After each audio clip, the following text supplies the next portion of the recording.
Tanpa terasa saudaraku, kita sudah masuk di bagian terakhir dari seri firman Tuhan di bulan November ya.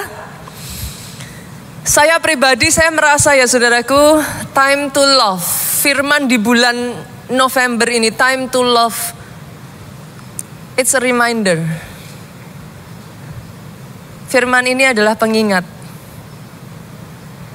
Saya percaya firman ini akan menjadi landasan untuk kita menutup tahun 2023 ini. Bahkan sementara nanti kita masuk di tahun 2024. Karena really saudaraku, kasih itu esensi dasar kekristenan. Saya tuh takjub dengan satu ayat ya, kita coba buka ya. 1 Korintus pasalnya yang ke-13, ayatnya yang pertama sampai ayatnya yang ketiga. Saya percaya orang Kristen semua tahu ayat ini. Sekalipun aku dapat berkata-kata dengan semua bahasa manusia, ada di sini nggak yang bisa lebih dari 4 bahasa? Boleh lambaikan tangan saudara? Ada? Malu mungkin ya. Ada nggak yang bisa lebih dari 5 bahasa? Adakah? Nggak ada yang angkat tangan? Mungkin malu ya saudaraku ya. Tapi ayat ini amazing loh.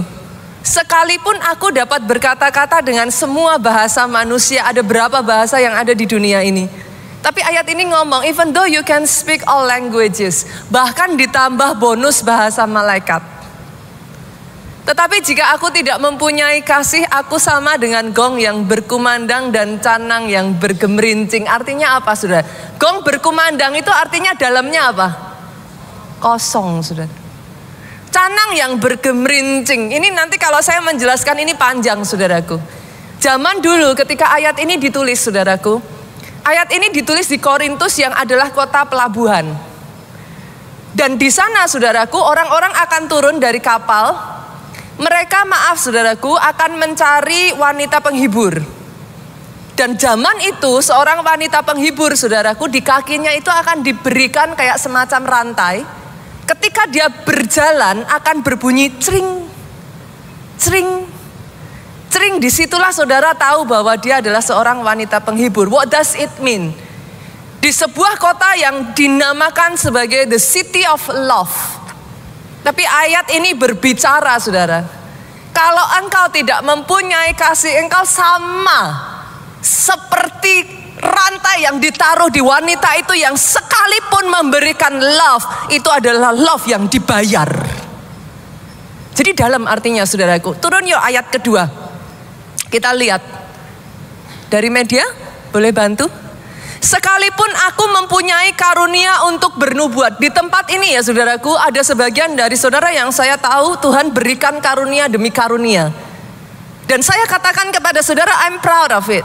It's okay. Itu adalah satu hal yang baik saudara bergerak di dalam talenta dan karunia.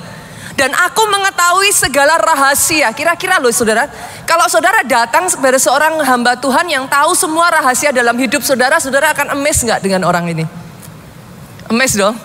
Berapa banyak anak Tuhan yang sengaja lari kemana-mana, pergi kemana-mana, cari hamba Tuhan yang bisa menceritakan apa yang terjadi dalam hidupnya. See? Dan memiliki seluruh pengetahuan. Dan sekalipun aku memiliki iman yang sempurna untuk memindahkan gunung. Ini sudah berbicara bahkan orang yang imannya itu luar biasa loh saudara. Tapi lihat ini, jika aku tidak mempunyai kasih, aku sama sekali gak berguna. Ini berbicaranya masuk ke roh ya saudaraku. Kita lanjut yuk, ayat yang ketiga ini berbicara tentang orang-orang yang mengasihi sesama. Orang-orang yang suka untuk bergerak di bidang sosial. Sekalipun aku membagi-bagikan segala sesuatu yang ada padaku. Jujur Bapak Ibu di sini, ada gak yang pernah saudara baksos, tapi saudara kasih seluruh harta saudara? Langsung semuanya gini saudara.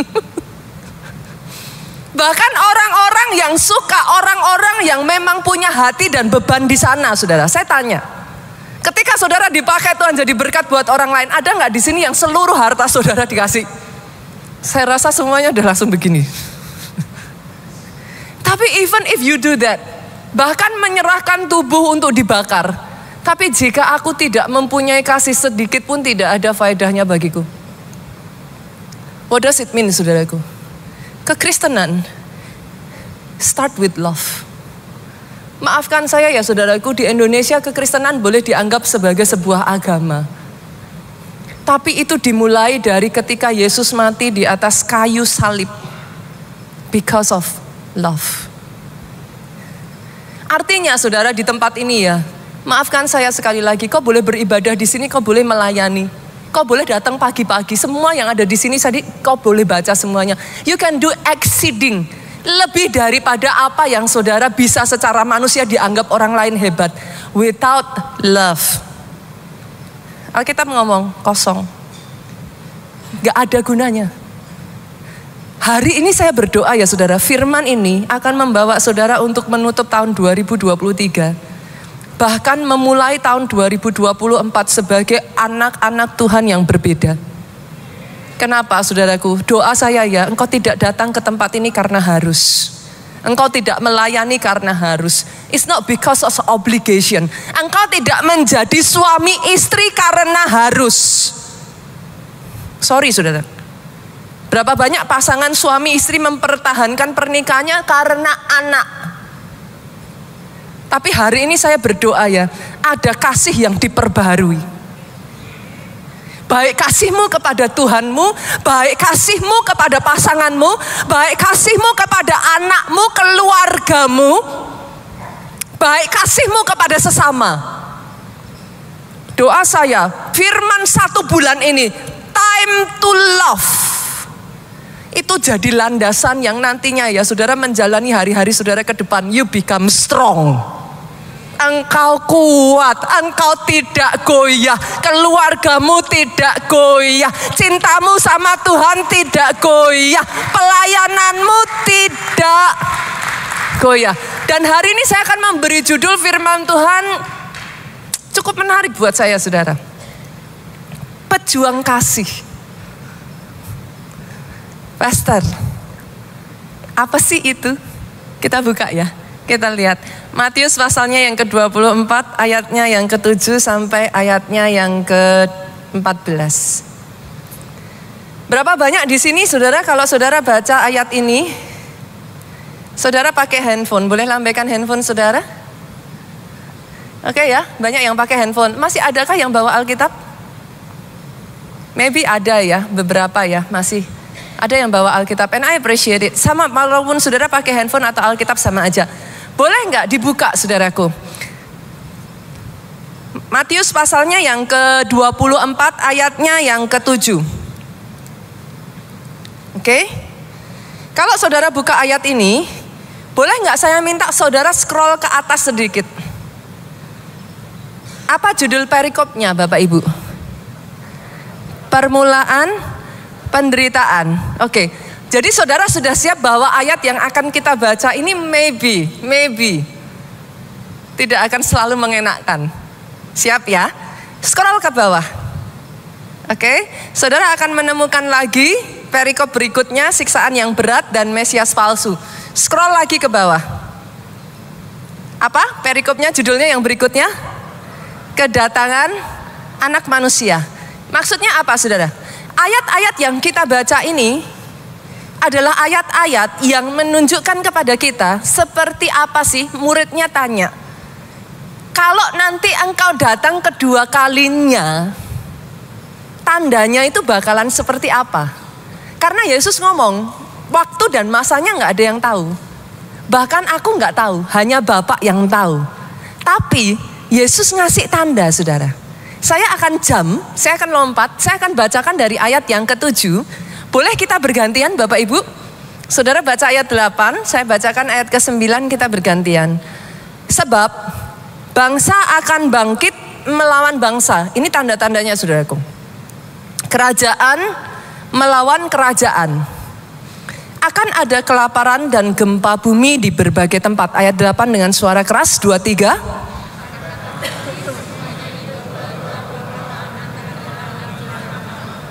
Baru permulaan ya saudara. Jadi kalau saudara melihat semuanya itu sudah waktunya atau itu baru permulaan? Baru permulaan. Ayat 9, pada waktu itu kamu akan diserahkan supaya disiksa, dan kamu akan dibunuh dan akan dibenci semua bangsa oleh karena namaku. Sampai di sini saya rasa sebagian dari saudara baca ini sudah nggak enak. Pastor, kok kayak gini? Boleh nggak saya berkata kepada saudara, belajar ngikuti agendanya Tuhan yuk. Tidak semua hal itu terjadi seperti yang kita pikirkan loh Bapak Ibu. Karena kalau kita belajar untuk ngerti agendanya Tuhan, kita tahu apa yang harus kita lakukan. Kita bisa mempersiapkan diri kita dengan lebih baik kalau kita tahu agendanya Tuhan. Sometimes things are not getting better, saudara.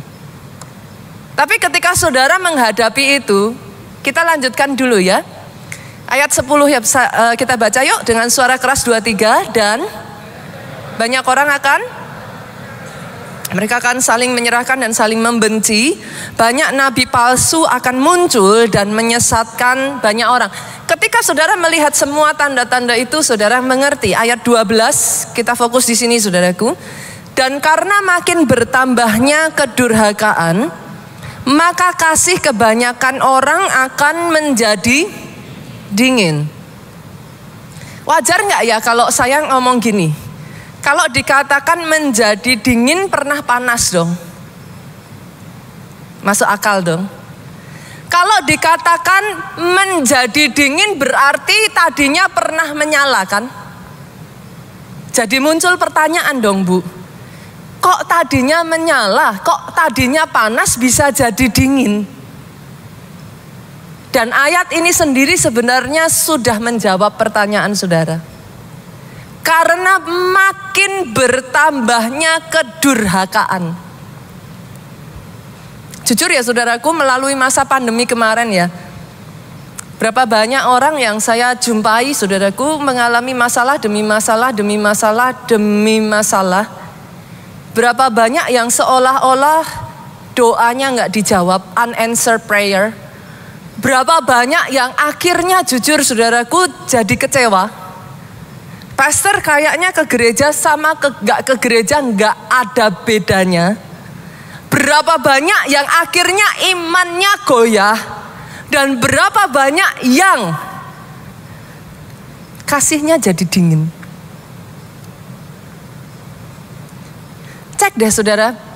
Orang-orang yang tadinya sebelum pandemi saudara temui di gereja. Ada gak yang saudara sudah gak ketemu lagi?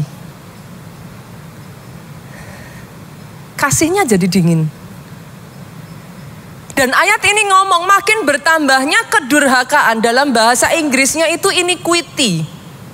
Kedurhakaan itu iniquity. Iniquity itu artinya apa saudara? Kejahatan. Iniquity itu artinya apa? Banyaknya wrongdoing. Iniquity itu artinya apa? Not fair. Enggak adil, ketidakadilan. Maksudnya bagaimana Pastor?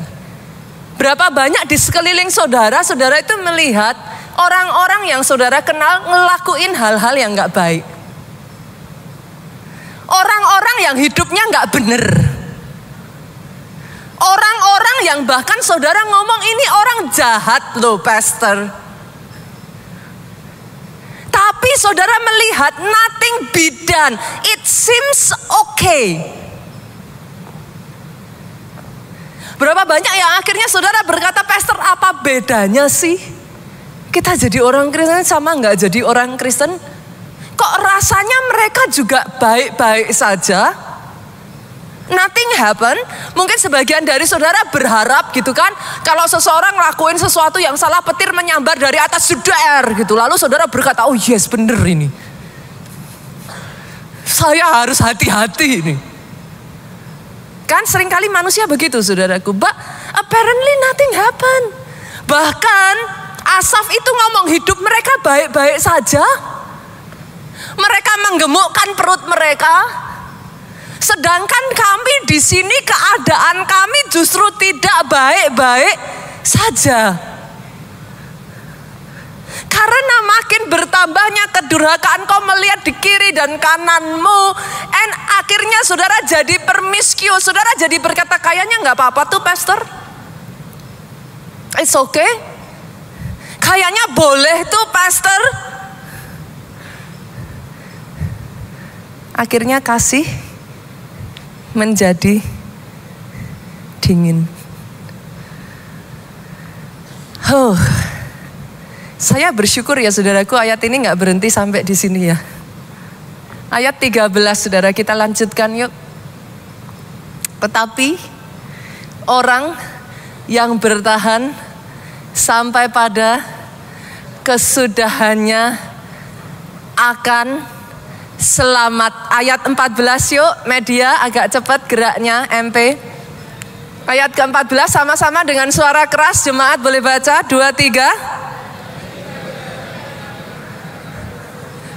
Menjadi kesaksian bagi semua bangsa. Sesudah itu barulah tiba kesudahannya. Jadi kapan kedatangan yang kedua kali saudaraku? Setelah Injil itu diberitakan sampai ke ujung bumi. Dan yes saudaraku, we are ushering the coming of Jesus Christ. Ketika Injil itu mulai diberitakan kemanapun, ke kota manapun, ke bangsa manapun, Injil itu mulai diberitakan saudaraku. Tetapi saya akan fokus pada ayat yang ke-13. Saya tertarik dengan ayat ini. Terlepas dari banyak orang yang kasihnya sudah makin dingin, ada loh orang-orang yang mempertahankan kasihnya sampai akhir.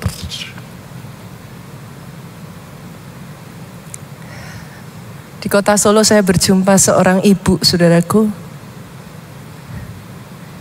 Bahkan di dalam keadaannya yang sedang sakit.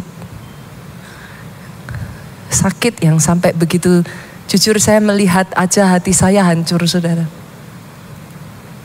Tapi saudara tahu apa yang ibu ini katakan dari mulutnya? Dia akan sampaikan kepada saya. Yesus selalu baik dalam hidup saya, pastor. Sampai akhir hidup saya akan tetap mempertahankan kasih saya kepada Tuhan saya. Dia tidak menyalahkan Tuhannya atas apa yang terjadi di dalam kehidupannya. Terlepas dari sakit penyakitnya dan keadaannya, saudara tahu apa yang dia katakan? Yesus terus ada menemani saya loh pastor. Saat kadangkala saya kesulitan bernafas, dia pegang tangan saya. Bolehkah saya berkata kepada saudara, orang-orang seperti inilah yang saya sebut sebagai pejuang kasih. Sekalipun buat kebanyakan orang zaman sekarang saudaraku, saya tidak judging siapapun dalam hari ini, maafkan saya saudaraku. Saya tahu things happen in the family. And I'm not judging anyone. Bahkan kalau saudara sempat mengalami hal yang tidak mengenakan di dalam kehidupan saudara. Tapi izinkan saya mengatakan ini saudaraku, terlepas dari banyaknya pasangan yang sudah menyerah. Saya bersyukur ada orang-orang yang tetap mempertahankan kasihnya sampai akhir. Saya berjumpa saudara dengan orang-orang yang berkata kepada saya, yes pastor, memangnya kalau saya berbuat baik selalu dibalas baik. Saya tuh berkali-kali ngalami loh pastor. Saya bantu, saya tolong sampai saya pastikan semuanya, saya settlekan pekerjaannya, saya bantu loh pastor. Di dalam masa-masa kekurangannya saya berikan, saya sewakan tempat tinggal pastor. Saya ketemu orang-orang seperti dan ada di tempat ini. Tapi yang saya dapatkan saya dikhianati. Tapi orang ini masih berkata kepada saya, tenang pastor. Saya tetap akan menjadi berkat buat orang lain. Itulah yang saya sebut pejuang kasih. Saya berjumpa ya saudaraku dengan orang-orang yang bahkan ya di dalam pelayanan ngalami loh lika-liku pelayanan. Aduh pastor, jadi KKS itu kok kayaknya gak segampang itu. Ya ampun pastor, segitunya ya namanya pelayanan ya. Tapi saya bersyukur loh saudara, saya berjumpa dengan orang-orang yang mengatakan kepada saya, tenang pastor, saya tetap akan melayani. Izinkan saya mengatakan ini saudaraku. Saya bangga. Saya angkat topi. Saya salut dengan para pejuang kasih yang saya mungkin tidak kenal satu persatu di tempat ini, tetapi engkau tetap mempertahankan kasih-Mu, tidak menjadi dingin. Engkau tetap mempertahankan kasih-Mu, menyala. Kenapa disebut pejuang kasih? Karena yes, untuk mengasihi butuh pengorbanan.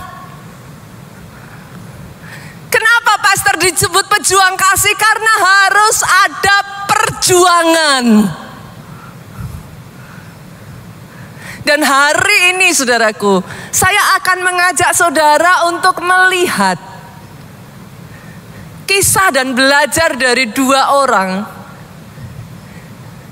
yang ketika mereka belajar untuk menjadi pejuang kasih, pengorbanannya itu berat saudara. Dua orang yang mungkin buat saudara namanya tidak akan pernah terpikirkan muncul saudara. Yang pertama adalah Elisa. Ini nabi yang sangat terkenal, saya percaya saudara juga pernah dengar nama nabi ini disebut. Kita buka langsung yuk dari ayatnya 2 Raja-Raja 6 ayat 18 sampai 23. In case multimedia nanti belum muncul, Bapak Ibu boleh buka di handphone saudara saja. 2 Raja-Raja 6 ayat 18 sampai 23. Boleh kita baca bergantian Bapak Ibu? Saya baca ayat 18, saudara baca seterusnya, kita bergantian. Ini adalah kisah Elisa pada saat dia diserang oleh bangsa Aram. Ayat 18 saya bacakan. Ketika orang-orang Aram itu turun mendatangi dia, berdoalah Elisa kepada Tuhan, butakanlah kiranya mata orang-orang ini. Maka dibutakannya lah mata mereka sesuai dengan doa Elisa. Sampai di situ dulu saudaraku. Boleh nggak saya minta saudara melihat ayat sebelumnya? 2 Raja-Raja 6 ayatnya yang ke 16 saudara. Oke, ayat yang ke-15. Oke. Seringkali saudara kita kalau baca ayat hanya ayat tertentu saja, maka saudara nggak akan mendapat pemahamannya lebih jelas. Baca dari awal saudara. Bahkan baca satu pasal sebelum, satu pasal setelah. Pastor kenapa? Karena pada saat Alkitab ini ditemukan saudaraku, sejujurnya Alkitab itu nggak dalam bentuk buku. Nggak ada penomorannya. Tapi dalam bentuk scroll. Gulungan. Karena zaman dulu kan nulisnya kan pakai kertas papirus saudaraku, pakai kertas-kertas inilah saudara. Jadi ini tidak di dalam bentuk kitab seperti sekarang ini, pasal sekian, ayat sekian itu enggak saudara. Kalau saudara mau memahami satu dengan yang lain itu mereka berkaitan gitu. Nah saya bacakan ayat 15-nya ya saudara. Ketika pelayan abdi Allah bangun pagi-pagi dan pergi keluar, tampaklah suatu tentara dengan kuda dan kereta ada di sekeliling kota itu. Lalu berkata bujang itu kepadanya, celaka tuanku, apa yang akan kita perbuat? Bujang ini ketakutan saudara. Karena Elisa dikelilingi saudaraku, dikepung oleh pasukan Aram. Yuk 16 yuk sama-sama. Buka Alkitab saudara ya, boleh ya. 23. Jawabnya, jangan takut. Sebab lebih banyak yang menyertai kita daripada yang menyertai mereka. Buat bujangnya ketika Elisa berkata seperti itu masuk akal nggak saudara? Nggak masuk akal, mereka cuma berdua. Yang menyerang itu pasukan. Tapi lihat ayat 17. Berdoalah Elisa, ya Tuhan, bukalah kiranya matanya supaya ia melihat. Tuhan membuka mata bujang itu sehingga ia melihat. Tampaklah gunung itu penuh dengan kuda dan kereta berapi sekeliling Elisa. Sebelum kita lanjut, boleh saya katakan ini Bapak Ibu? Di saat engkau takut, sadari ini. Di sekelilingmu ada pahlawan-pahlawan, ada malaikat-malaikat, ada kuda berapi, ada pagar berapi yang mengelilingi engkau. Engkau tidak sendirian. Kadang yang tidak kita sadari sama seperti bujangnya Elisa. Kita pikir kita cuman sendiri. Kita pikir siapa yang bersama kita. Kita pikir kita gak punya backing. Tapi yes, yang di dalam engkau lebih besar daripada yang di luar sana. Elisa, saudara, sampai di ayat yang ke-18 mendemonstrasikan kuasa Tuhan yang begitu besar. Tadi bujangnya matanya dibuka. Sekarang ayat 18. Apa yang terjadi? Gantian tentara Aram, matanya ditutup. Ketika matanya ditutup, ayat 19 sama-sama yuk, 2-3 kita baca. Kemudian berkatalah Elisa kepada mereka apa? Bukan ini jalannya dan bukan ini kotanya. Ikutlah aku akan mengantar kamu kepada orang yang kamu cari. Lalu diantarnya mereka kemana? Ke Samaria, saudara. Dalam keadaan mata mereka buta atau melihat. Ini pasukan besar loh, saudara. Tapi matanya gak bisa ngelihat. Ayat 20, saya bacakan buat saudara. Segera sesudah mereka sampai ke Samaria, berkatalah Elisa, ya Tuhan, bukalah mata orang-orang ini supaya mereka melihat. Dan heran, mereka ada di tengah-tengah. Mereka sudah dikepung tentara Samaria, saudara. Ayat 21 yuk, sama-sama kita baca. 23. Lalu bertanyalah Raja Israel kepada Elisa, tatkala melihat mereka, apa saudara? Kubunuhkah mereka, Bapak? Saya tanya, kalau itu saudara, dibunuh enggak? Langsung bunuh. Enggak perlu mikir, habisin aja. Loh, ini karena pasukan ini memang mau datang untuk nyerbu mereka loh, saudara harus sadar itu loh. Ini bukan pasukan perdamaian, saudaraku. Ini pasukan yang memang mau menghancurkan bangsa Israel. Jadi sebenarnya pertanyaan raja ini agak aneh. Kubunuhkah mereka, Bapak? Tapi saya rasa saudara dan saya akan lebih setuju kalau jawabannya Elisa yang lebih aneh. Ayat 22 yuk kita lanjutkan. Tetapi jawab Elisa apa? Bunuh. Hah? Yakin? Bunuh aja.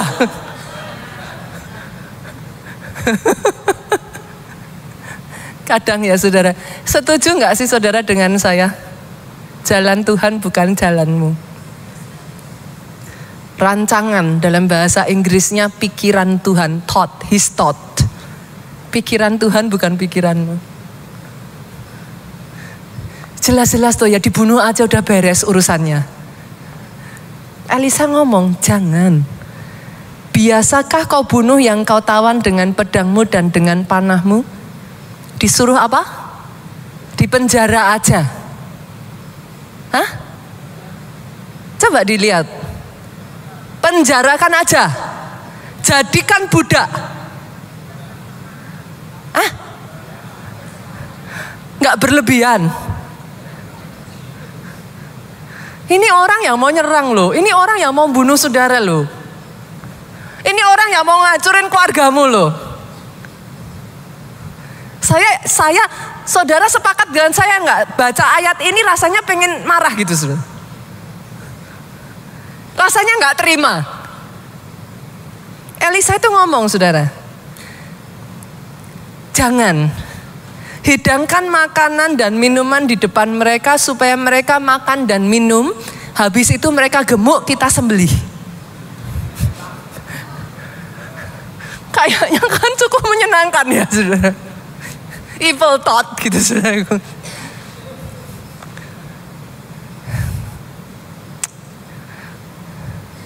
Supaya mereka makan dan minum, lalu pulang kepada Tuhan mereka. Ayat 23 ini lebih nyebelin lagi, saudara. Disediakannya lah bagi mereka jamuan besar.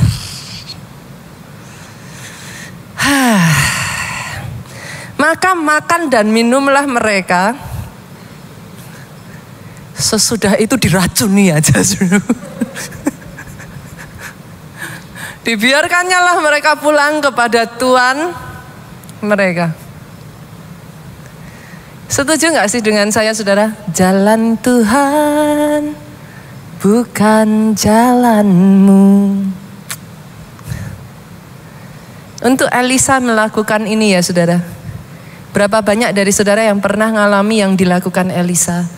Kadang taat sama Tuhan itu butuh perjuangan. Kadang taat sama Tuhan, Pak, enggak masuk akal. Orang banyak akan bilang saudara bodoh. Tapi maafkan saya, saudara, itu sebabnya saya menyebut sebagai pejuang kasih. Orang-orang yang sampai akhir memegang ketetapan Tuhan. Kiri kananmu boleh berkata engkau bodoh. Kiri kananmu boleh berkata sia-sia. Tapi hari ini saya berkata kepada saudara, itulah yang namanya pejuang kasih. Doa saya hari ini di tempat ini ada orang-orang yang memilih untuk taat kepada Tuhannya sampai akhir. Sekalipun dikatakan bodoh, dikatakan sia-sia. Pastor, sekalipun makan hati, yes. Sekalipun nahan diri, yes. Tapi hari ini ya saudara, saya tuh percaya, saya nggak tahu kenapa ya saudara, saya percaya ya, firman Tuhan di bulan November ini bukan satu kebetulan. Tuhan persiapkan saudara, para pelayan Tuhan di tempat ini, Tuhan siapkan jemaat di tempat ini ya.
Mula dengan Tuhan, api kasihmu menyala-nyala buat Tuhanmu.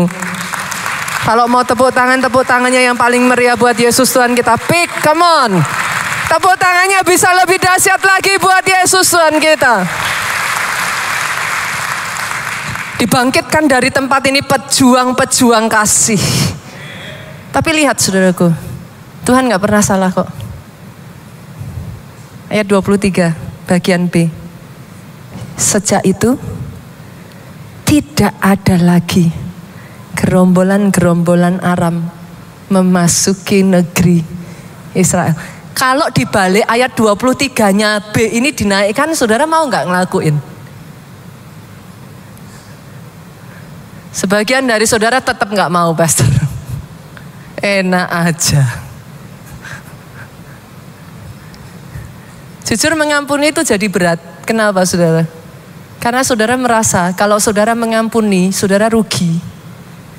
Orang sudah menyakiti saudara, tapi saudara yang nanggung akibatnya. Makanya jadi berat toh.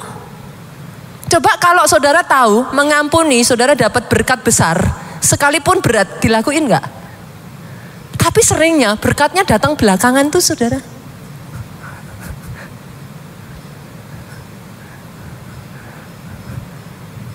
Ikut Tuhan tidak pernah salah. Taat sama Tuhan selalu mendatangkan berkat. Itu sebabnya saya berkata, orang ini adalah pejuang kasih. Saya berdoa ya saudaraku, November ini dari tempat ini dibangkitkan para pejuang kasih. Karena kadang gak gampang ketika sekelilingmu ya saudaraku tidak mendukung apa yang kau lakukan. Apa yang kau lakukan dipandang aneh, apa yang kau lakukan dipandang tidak berguna, sia-sia, bodoh. Tapi yes, bulan ini saya berdoa jadi landasan untuk seumur hidup saudara. Esensi dasar kekristenan itu kasih. Masih ingat ayat kemarin? Sebagian akan tanya kepada saya, Pastor, kalau gitu apa sih bedanya pejuang kasih dengan mengasihi? Saudara tahu apa perbedaannya? Markus 12, 29 sampai 31 ayat yang minggu lalu kita baca. Tinggal kedua perintah ini yang utama. Apa? Perintah utama yang pertama apa? Saudara tahu apa perbedaannya mengasihi? Kalau saudara mengasihi, bagus. Mengasihi Tuhan bagus gak Pastor? Bagus.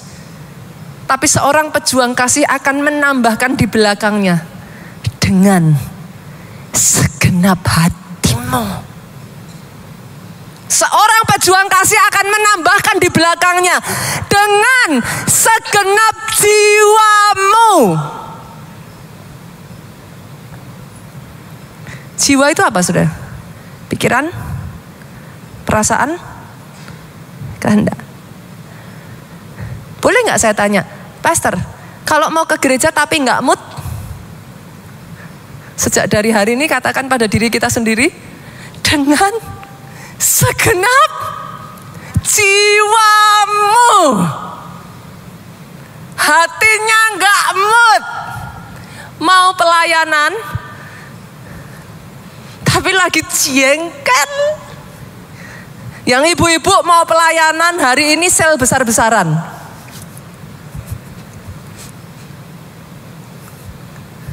Kalau jam 10 pagi enak, Pastor saya pelayanan dulu, habis itu saya pergi. Tapi boleh nggak? Kenapa ditaruh di situ dengan segenap jiwamu? Pikiran, perasaan, kehendak. Itulah perbedaan pejuang kasih. Dengan segenap akal budimu. Sadar sesadar-sadarnya sadar. Pelayanan bukannya dapat enak, disalah mengerti. Sadar loh saya Pastor. Papa saya aja gak pernah ngomongan kayak gitu bentak-bentak saya Pastor. Suami saya aja kalau ngomongan sama saya halus Pastor. Ini orang siapa ini? Berani-beraninya ngomongan sama saya. Dengan segenap kekuatan. Tapi saya udah gak kuat Pastor. Senggol kiri kanan, kita pejuang kasih. Senggol depan belakang, kita pejuang kasih. Yang sepakat aminnya yang paling keras. Yang sepakat aminnya lebih keras lagi. Kalau mau tepuk tangannya yang meriah paling buat Yesus Tuhan kita. Sebab kita pejuang kasih. Sekarang saudara tahu alasannya. Kenapa ayat ini ditulis begitu? Karena banyak orang bilang I love you sama Tuhan, tapi kalau doanya nggak dijawab, bye-bye Tuhannya. Banyak orang bilang I love this church, yes. Kalau firmannya mengenakkan, sekalinya firmannya negur, bye-bye gereja. Loh jujur aja saudaraku, Sekarang jadi pendeta sukar loh saudara. Mau ngomong ini salah, mau ngomong itu, padahal kebenaran firman. Nggak diomongin salahnya sama Tuhan. Kan? Kenapa disebut pejuang kasih? Kalau hanya mengasihi, ayat itu ngomong gini, kasihilah sesamamu manusia. Titik. Udah bagus belum? Bagus. Tapi kenapa disebut pejuang kasih? Karena ada tambahan di belakangnya. Sama seperti engkau mengasihi dirimu sendiri. Itulah sebabnya disebut pejuang kasih. Ini tiba-tiba semua terdiam ya saudara. Kayaknya bilang I love you sama Tuhan. Doa saya sejak dari hari ini ya, sama seperti Obaja. I love you-nya enggak cheap. Bilang aku cinta Tuhannya enggak murahan.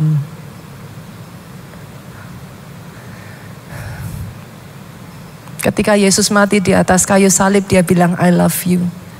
Dia kedangkan tangannya, dia mati buat saudara. Ketika Obaja mengatakan I love you Lord, dia korbankan, dia resikokan nyawanya, hidupnya, keluarganya. I love you-nya mahal Pak. I love you orang-orang yang di tempat ini. Doa saya sejak dari hari ini tidak ada yang murahan. Zaman mungkin gak akan jadi lebih baik saudaraku. Apa yang saudara lihat mungkin nanti akan ada ini, akan ada itu. Dan itu semua sudah dinubuatkan di dalam Alkitab. Jangan ada lagi orang Kristen yang datang sama saya terus ngomong, kenapa Tuhan izinkan pastor? Baca Alkitabmu, jawaban saya itu saudaraku. Jahat ya. Karena sudah ada di dalam Alkitab, memang gak akan jadi lebih mudah. Hanya orang yang bertahan sampai kesudahannya akan selamat. Jadi.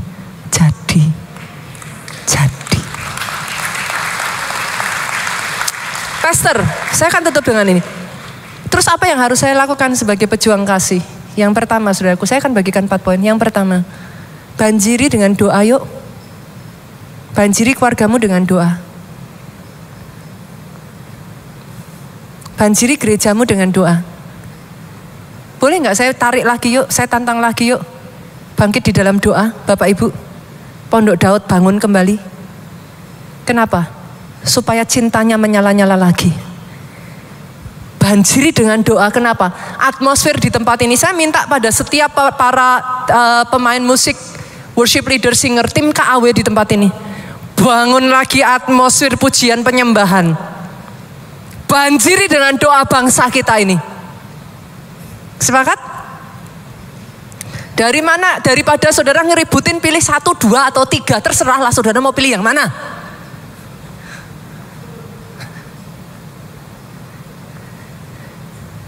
Hari-hari ini ya saudara, saya sebagai pemimpin gereja saya harus menjaga netralitas. Masing-masing saudara bisa punya pilihan yang berbeda. Tapi satu yang harus tetap sama. Jaya bangsaku, jaya negaraku. Bangsa ini gak boleh terpecah. Sepakat? Indonesia unggul harus terjadi. Pilihlah orang yang takut akan Tuhan. Saudaraku, pilihlah orang-orang yang juga ada bersama-sama mendukung agenda kerajaan Tuhan itu ditegakkan. Dan yang jelas senggol kiri kanan, jangan golput. Pastor, saya bingung. Saya tidak usah milih aja lah pastor. Puyeng saya. 1, 2, 3 di mana-mana udah ribut semuanya. No. Gunakan tiket saudara untuk memilih. Dan milihnya jangan cap, cip, cup, kembang, kuncup. Kayak anak-anak zaman kecil dulu saudaraku. Nggak ada ya. Milihnya jangan ngitung bawa bunga. Yes, no, yes, no. 1, 2, 3, 1, 2. Jangan saudara. Pilih dengan hati nurani, pilih dengan kesadaran, pilih dengan bawa dalam doa. Itu sebabnya hari-hari ini banjiri saudara, banjiri. banjiri bangsa kita dengan doa. Negara kita aman, negara kita tentram, negara kita maju, negara kita unggul. Apa yang harus saya lakukan? Yang kedua, Pastor, bayar utang. Maksudnya gimana, Pastor? Ada hal-hal yang Tuhan suruh sama saudara, tapi saudara tunda-tunda. Yuk, diselesain PR-nya. Maksudnya gimana, Pastor? Kalau Tuhan suruh kau ampuni, ampuni. Ada di sini yang disuruh ngampuni ditunda-tunda? Jangan sampai Yesus datang kedua kali loh ya. Saya nggak tahu nih, ada di sini yang Tuhan suruh kok. Tuhan tuh once in a while ya saudara dalam hidup kita ya. Tuhan tuh taruh di hati kok. Jalankan ini, jalankan itu, lakukan ini. Kadangkala Tuhan bilang, berkati si A, berkati si B. Kita seringnya gini, dalam nama Yesus. Tolak. Yuk, periksa. Apa yang Tuhan ingatkan buat masing-masing kita, Tuhan udah kasih PR. Apa? Kalau ada yang Tuhan suruh, tapi kita tunda-tunda, kita belum lakukan. Bisa jadi, ada orang-orang di sini yang sudah lama nggak telepon ke rumah. Ada yang sudah lama nggak pulang kampung. Coba saudara, coba. Apa yang saudara rasa Tuhan suruh? Ada yang tanya sama saya gini, Pastor, kalau ternyata saya salah dengar suara Tuhan gimana? Lebih baik salah dengar daripada nggak taat. Loh, salah dengar ya sudah. Besok lagi ditulis, oh salah. Belajar lagi kan gitu, namanya orang juga belajar. Saudara dari SD TK sampai SD SMP SMA pernah salah nggak sih? Apa ada di sini yang nilainya 100 terus? Kan pernah salah toh? Ya sudah, kalau salah gimana? Ya belajar lagi. Apa salah terus tinggal sekolahnya? Kan nggak begitu. Lebih baik salah dengar daripada nggak mau dengar dan nggak taat. Sepakat? Yang ketiga, Pastor, apa yang harus saya lakukan? Beritakan Injil. Langsung saya tembak aja, saudara. Jujur, nggak usah angkat tangan tapi nanti saya sakit hati, saudara. Kapan terakhir saudara menceritakan tentang Yesus kepada seseorang? Pastor, tapi kan malu loh, Pastor. Saya tuh kemarin baca satu kisah tentang seorang anak, saudara. Saya terharu sekali. Anak ini baru berusia 11 tahun. Satu hari papahnya adalah pendeta, saudara. Di hari hujan, anak ini biasa diajak oleh papahnya membagikan traktat. Ini sudah zaman dulu, saudara. Membagikan traktat. Anak ini akan dengan senang hati, saudara. Anak 11 tahun ini dia menemani papahnya membagikan traktat. Satu kali hari hujan. Hujan deras. Anak ini mengajak papanya, "Pah, yuk bagikan traktat." Papanya bilang, "Nak, ini hujan. Toh gak ada orang. Udahlah, nanti besok aja." Dan benar, saudara. Hujannya deras sekali. Tapi anak ini tetap bersikeras, "Pah, ayo bagikan traktat." Papanya karena sudah merasa, udahlah, kamu kalau mau pergi sendiri, papa tapi nggak mau ikut hari ini. Oke, kata anaknya. Dikasih traktatnya sama anaknya ini pergi, saudara. Sepanjang dia bisa temukan manusia, dia bagikan traktat, saudara. Sampai akhirnya traktatnya tinggal satu.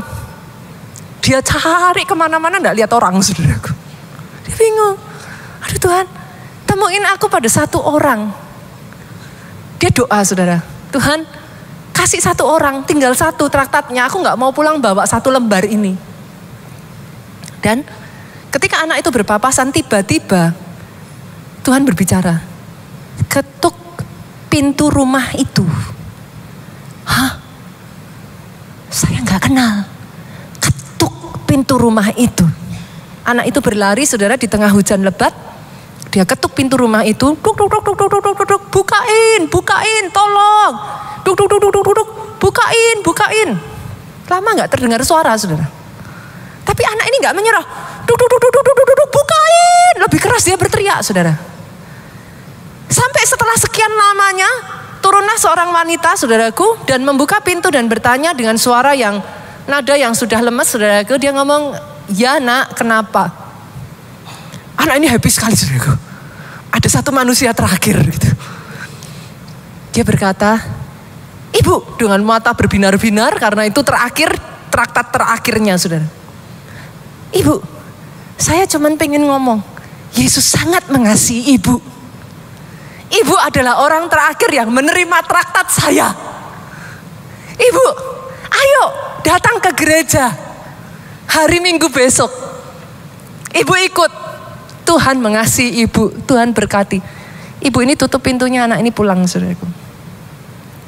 Keesokan hari Minggunya saudara, Bapak pendetanya naik di atas mimbar dan dia menanyakan, adakah yang mau bersaksi? Seorang wanita yang sudah tua maju ke depan mimbar dan menceritakan, ternyata dia adalah ibu yang rumahnya diketuk oleh anak Pak Pendeta saudaraku.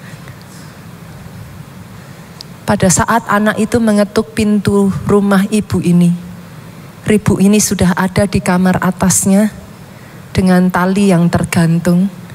Dia naik ke atas kursinya. Dia sudah merasa hidupnya tidak berguna, hidupnya sepi saudaraku. Baru saja dia naik ke atas kursi saudara. Baru saja dia hendak akan menggantungkan kepalanya.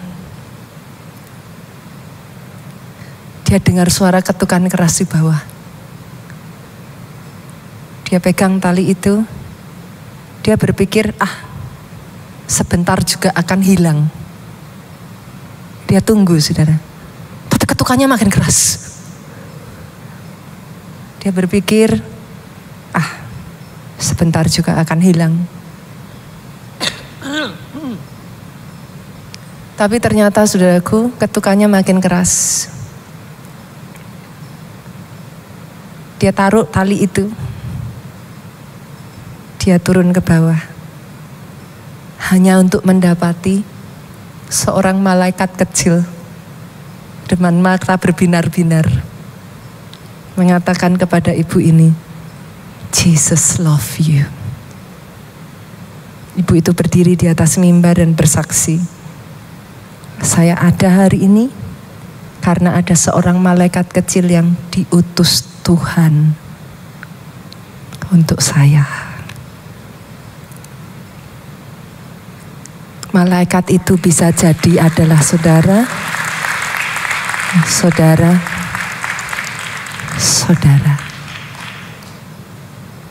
Jadilah malaikat untuk seseorang, boleh Bapak Ibu? Kita masuk di bulan Desember sebentar lagi ya. Sebenarnya nggak nunggu Desember juga nggak apa-apa kali saudaraku. Saya pikir-pikir kenapa nunggu Desember ya. Tapi Desember adalah bulan Natal. Momen yang tepat ya.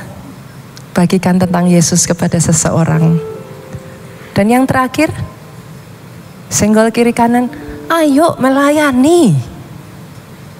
In case firman yang diberitakan ini belum menyenggol saudara, saya tabrak aja. Ayo melayani. Multimedia boleh disiapkan videonya. Sebagian dari saudara berkata, Pastor, bukankah melayani gak harus di gereja? Setuju? Bukankah saya bisa melayani di rumah saya? Oh harus. Bukankah saya juga harus melayani di luar? Bagus. Gereja kita minggu lalu saudaraku baru saja kita mengadakan baksos di daerah Tangerang saudaraku. Boleh gak ya videonya dimunculkan? Adakah? Oh ada.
membuat saya bersuka cita, saudaraku, ternyata gereja kita juga membangunkan toilet umum, WC umum di sana, saudaraku.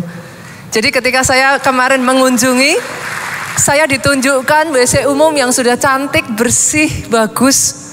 Ternyata itu dibangun dari setiap saudara di tempat ini. Yes, pastor, saya harus melayani di keluarga saya, setuju. Saya melayani di masyarakat luar, setuju. Tapi apa salahnya melayani juga di gereja, saudaraku? Yang setuju aminnya yang paling keras. Nanti daripada tahu dapurnya, enggak apa-apa. Tahu dapurnya biar bersih-bersih sekalian, saudara. Sepakat katakan amin yang paling keras. Nanti kalau saya luka gimana? Diobati. Itulah pejuang kasih. Luka, tahu bahwa di gereja bisa terluka. Ribet pastor, pelayanan di gereja. Tapi doa saya, hati yang seperti itu ada di dalam hidupmu. Saya suka sekali dengan lagu ini, saudara. Ku kagumi caramu mencintaiku, kau ada di setiap proses hidupku. Di titik terendahku kau hadir untuk mengangkatku. Ku tak menyerah akan hidupku. Belum pernah dengar lagu ini ya? Sama-sama kita katakan. Ku kagumi caramu mencintaiku, kau ada di setiap proses hidupku. Di titik terendahku kan ku untuk angkatku, tak menyerah akan hidupku. Terbatas kuasamu, tak terduga caramu, kau yang ku andalkan di setiap langkah hidupku. Sama-sama katakan, tak terbatas kuasa-Mu, tak terduga jalan-Mu, Kau yang ku percaya. Percaya di segala musim hidupku. Jemaat Tuhan boleh bangkit berdiri sama-sama. Bulan Oktober ini boleh berakhir, saudaraku, dan kita akan berganti ke seri firman yang baru di Desember nanti. Tapi bolehkah saya minta saudara simpan firman selama November ini di dalam hatimu. Jangan pernah lupakan esensi kekristenan adalah kasih. Kau boleh bisa berbahasa semua bahasa manusia, kau boleh bisa berbahasa malaikat sekalipun. Kau bisa punya talenta, karunia, kau punya semua pengetahuan. Kau bahkan menyerahkan dirimu untuk dibakar, sia-sia semuanya tanpa kasih. Bukan orang yang berseru Tuhan, Tuhan yang akan masuk ke dalam kerajaan surga. Tapi orang yang mentaati perintahnya. Perintahnya jadi gak berat kalau ada kasih. Sepakat Bapak Ibu? Boleh? Boleh tangan-tangan terangkat ke atas.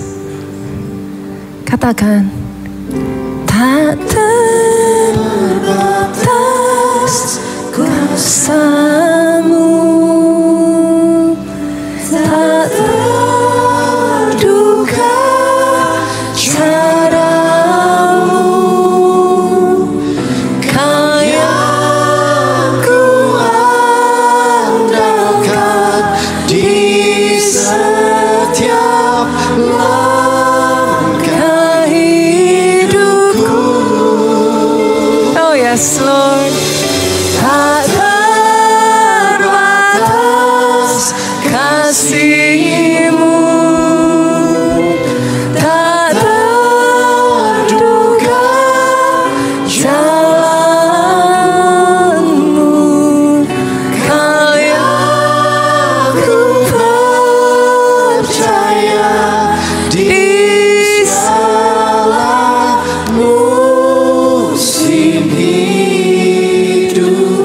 Engkau yang kami percaya Tuhan, Kau yang ku percaya di segala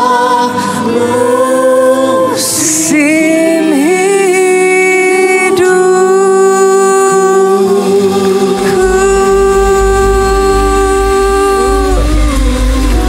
Firman-Mu selesai sampai di sini, tapi Kau terus bekerja dan berbicara buat setiap kami. Nyalakan kembali api yang sudah hampir padam. Bangkitkan kembali Tuhan kasih mula-mula kami. Kami beribadah, kami melakukan apa yang kami lakukan karena kami tahu kami adalah pejuang-pejuang kasih. Sampai akhir hidup kami, apa yang kami sudah mulai di dalam roh, kami akan selesaikan di dalam roh. Jadi dalam satu nama-Mu Yesus Tuhan, kami berdoa sama-sama Bapak Ibu, kita katakan amin. Angkat kedua tangan saudara. Diberkati saudara oleh Tuhan. Amin. Diberkati keluargamu oleh Tuhan. Amin. Jadilah pejuang-pejuang kasih. Sehat tubuhmu, baik jiwamu, kuat rohmu, panjang umurmu memberitakan semua kebaikan yang daripada Tuhan. Pulang dari tempat ini saudaraku bawa sukacita, damai sejahtera Allah Bapa, cinta kasih Yesus Kristus, persekutuan dengan Roh Kudusnya sekarang sampai selama-lamanya. Yang diurapi diberkati katakan dengan suara yang paling keras. Amin.